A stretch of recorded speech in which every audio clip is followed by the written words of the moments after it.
special. I'm going to be reading out, first of all, your trigger phrases that you sent me on my community post.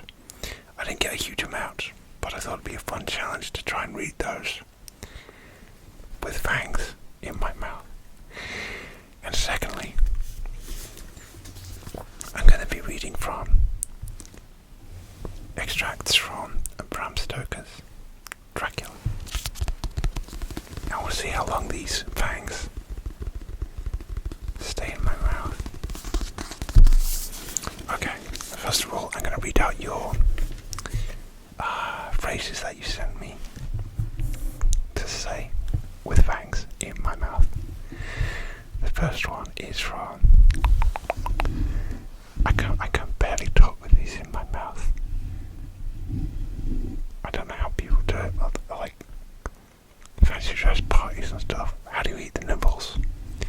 Anyway, the first one, which was sent to me, thanks for all your comments by the way, is from ASMR Connexion. It was a cold, dark night.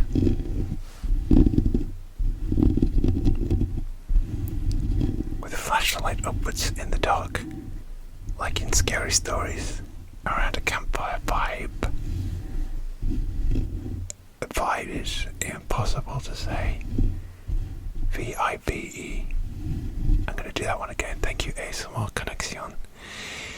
It was a cold, dark night with a flashlight upwards in the dark, like in a scary story, around a campfire vibe. I'll do that one more time.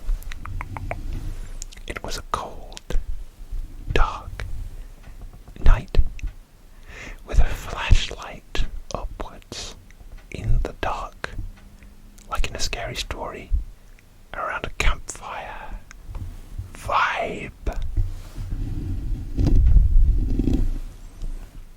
I like it. Thank you, ASMR Connection. Alright, next. This is from Julianne6755. It's from Thriller. It's said by Vincent Price. Darkness falls across the land. The midnight hour is close at hand. Okay, that wasn't so bad, but I'm going to do it again. Darkness falls across the land. The midnight hour is close at hand.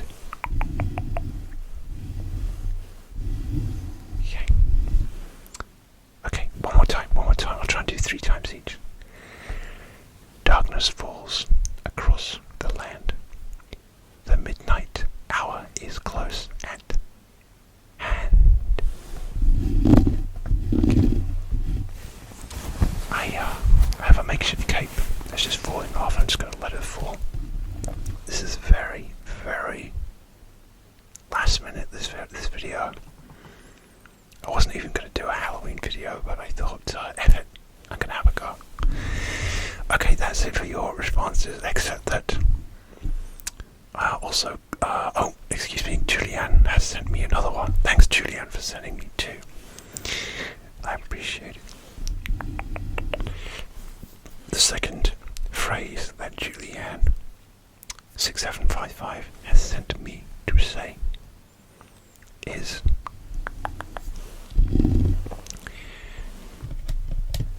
double toil and trouble, fire, burn and cauldron, bubble.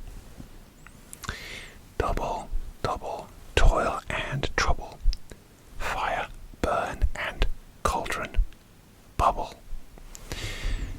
And that's William Shakespeare. I believe that is the Scottish play. But for me, it's from Harry Potter, because that's how culturally aware I am. Although I've seen a few versions of the Scottish play. on stage so I can say it, I'm sure. But hey, I need all the luck I can get. Let's do this one again. Number two. Double, toil and trouble. Fire, burn, and cauldron. Bubble. William Shakespeare. These teeth are going to fall out any minute. Any minute. They do make me feel quite sinister though. Like I do actually want to bite somebody with these. Okay, last time. Double, toil and trouble. Fire, burn, and cauldron. Bubble.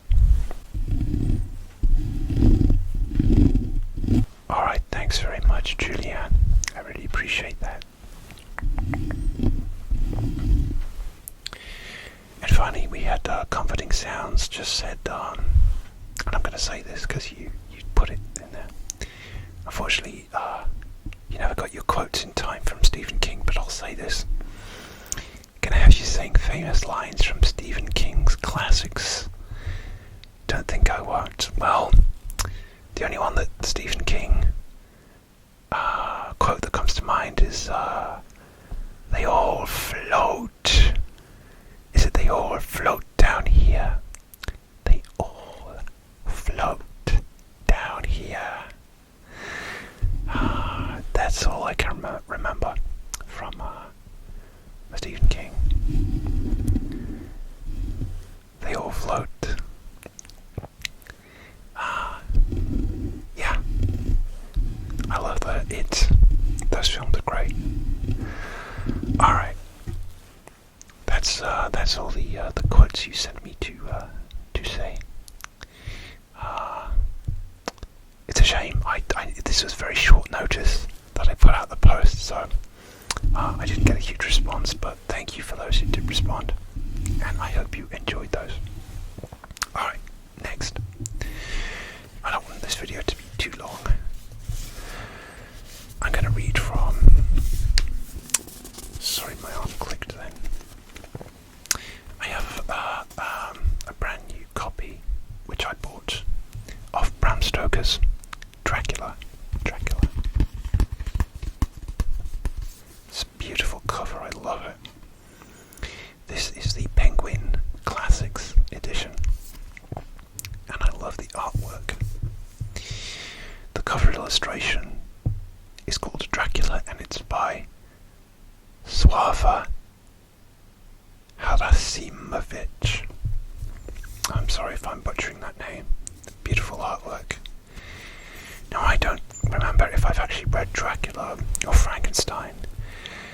I've read one or the other, but many years ago.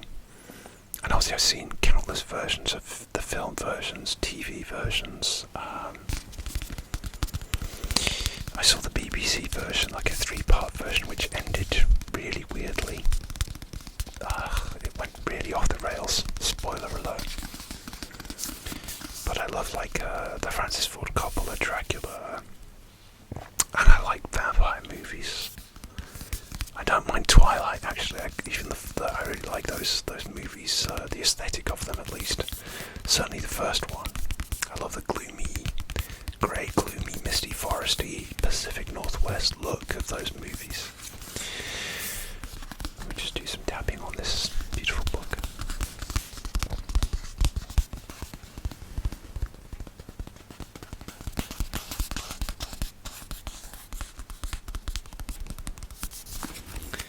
That's the back cover.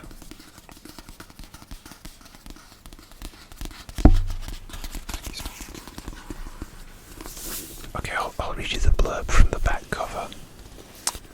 It's actually good, even though you know the story, it's good to sort of read the blurb on the back cover. It kind of makes it exciting again. This has a quote on the back from Arthur Conan Doyle. And he says, "The very best story of diablerie which I have read for many years."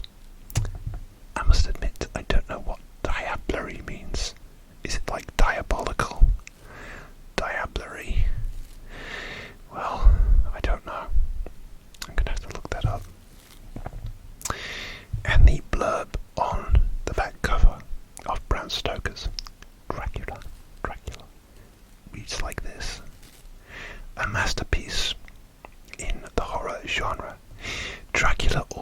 probes identity, sanity, and the dark corners of Victorian sexuality and desire. It begins when Jonathan Harker visits Transylvania to help Count Dracula purchase a London house and makes horrifying discoveries in his client's castle. Soon afterwards, disturbing incidents unfold in England. An unmanned ship is wrecked. Strange puncture marks appear on a young woman's neck. A lunatic asylum inmate raves about the imminent arrival of his master, and a determined group of adversaries prepare to battle the Count. I like that. That's great. Okay, so that was the back cover. I'm going to read maybe like 2 different sections of the book. I'm just going to flip to a random page and read a little bit, so I don't want this the video to be too long. Okay, I'll start at a chapter. Chapter 12. Chapter 12. Dr. Sedgwood's diary. The book over here is 18th of September. I drove at once to Hillingham and arrived early, keeping my cab at the gate. I went up the avenue alone. I knocked gently and rang as quietly as possible, for I feared to disturb Lucy or her mother, and hoped only to bring a servant to the door. After a while, finding no response, I knocked and rang again. Still no answer. I cursed the laziness of the servants that they should lie abed at such an hour, for it was now 10 o'clock, and so rang and knocked again, but more impatiently, but still without response. Hitherto I had blamed only the servants, but now a terrible fear began to assail me. Was this desolation but another link in the chain of doom which seemed drawing tight around us? Was it indeed a house of death to which I had come too late? I knew that minutes, even seconds of delay might mean hours of danger to Lucy if she had again one of those frightful relapses, and I went round the house to try if I could find by chance an entry anywhere. I could find no means of ingress. Every window and door was fastened and locked, and I returned baffled to the porch. As I did so, I heard the rapid pit-pat of a swiftly driven horse's feet. They stopped at the gate, and a few seconds later I met Van Helsing running up the avenue. When he saw me, he gasped out, "Then it was you, and just arrived. How is she? Are we too late? Did you not get my telegram?" That's so cool. I can't wait to read this all the way through. So that's from chapter 12. Let's go for one more.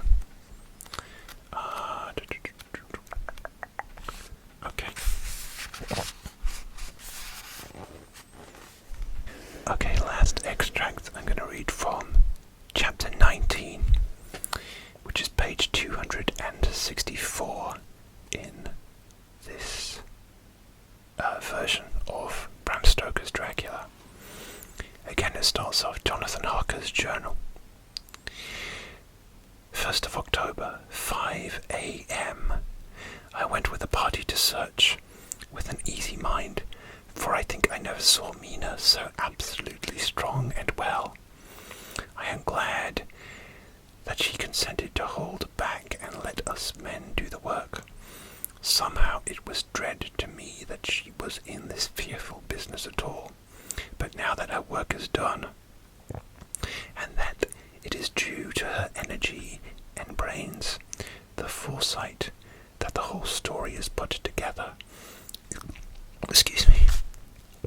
in such a way that every point tells, she may well feel that her part is finished, and that she can henceforth leave the rest to us. We were, I think, all a little upset by the scene with Mr. Renfield